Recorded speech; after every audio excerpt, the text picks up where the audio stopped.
Hey everyone, I'm Tyler, and I'm here with Nicole. And normally I'm at the Museum of the American Revolution in Philadelphia, but like you, I'm at home right now, and I got to thinking, like you might, what am I going to do with all of this flour that I bought? So I thought today we would do a recipe at home inspired by stories from the Revolutionary War. So we're going to make hard bread. Now, if you visited the museum, walked on the deck of our privateer sloop, or seen Joseph Plum Martin, one of the soldiers who's running away in the middle of a battle, you might have wondered what those people ate. Hard bread was one of the most common foods for soldiers and sailors. It's basically just a dense biscuit. It's really durable, it lasts a long time. You might get some bugs or some mold on it, but it's pretty good for transporting over long distances and eating by people like that. And today you can make it at home right now with just 3 simple ingredients. So let's take a look at our ingredients right here. We've got 2 cups of wheat flour, any kind, whole wheat, bread, whatever. We've got maybe about a tablespoon of salt, and we've got some water. And you only need a few tools. You need an oven preheated to 400 degrees. You need a rolling pin, a fork, a knife. So if you're a kid, make sure your grown-ups are helping you with this one. And if you want to make hard bread in the form of circles, circular biscuits, then you need a cookie cutter or the top of a glass. So let's get started.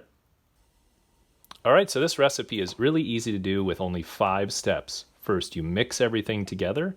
Then we're going to pound it out with the rolling pin. Then we're going to cut it into shape. We're going to poke a bunch of holes in it.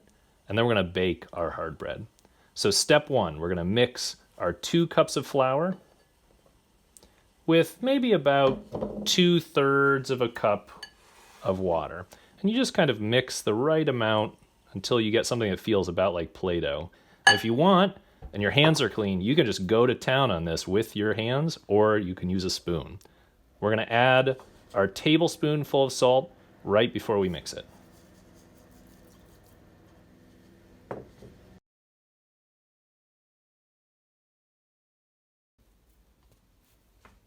So after a couple minutes of mixing, and maybe adding a little more water, you're going to end up with a nice ball of dough. Kind of feels like Play-Doh. You're going to put that on your work surface. You've added a little bit of raw flour to keep it from sticking. This could be a cutting board or your counter. And now's the fun part, the therapeutic part. You take your rolling pin, and you're just really going to wail on this until it's about a 1/2 inch thick. And then you're going to fold it over again.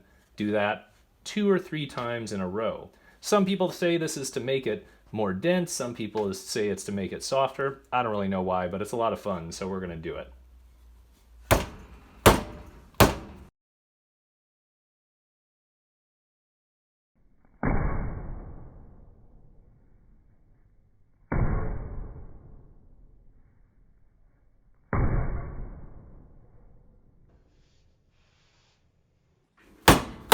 After you've pounded it to a 1/2 inch thick 3 or 4 times, folded it, pounded it again, that's going to take you 4 or 5 minutes. You can even try a little bit if you want. It's going to taste like flour and water and salt. So that's a good sign. Now, we're going to cut it into pieces. You can make square hard bread biscuits if you want, or you can make round. Doesn't really matter. In my experience, they taste exactly the same. So if you want to make a square, you just cut a square.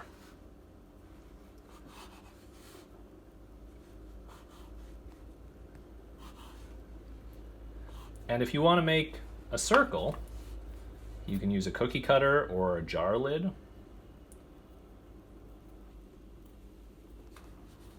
And you're going to have some extra dough, so you can fold that up, pound it again, make it into more biscuits if you want.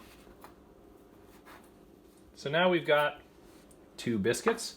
The last thing we're going to do, step 4, before we put them in the oven, is poke a bunch of holes in them.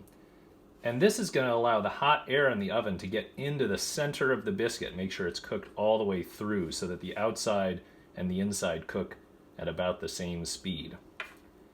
When you've poked holes all over this biscuit, on both sides, you're going to put them on an oiled baking sheet or in a cast iron pan like the one I have, and we're going to slide them right into the oven. So then, after about 20 or 30 minutes, just when the biscuits start to get a little golden brown, you're going to take them out of the oven. So let's see how they turned out. Ooh. And then we'll let them cool down before we give them a try. Yep. So now it's time to pour yourself a mug of tea or coffee and get yourself a little cat friend. Try the results of your work.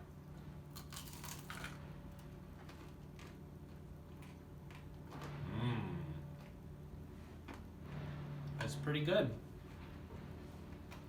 Thanks for cooking along with us. If you make hard bread, tag us at AmRevMuseum on social media, and tune in next time for an even simpler recipe from Joseph Plum Martin in 1777. All you need is a small pumpkin and a hot rock.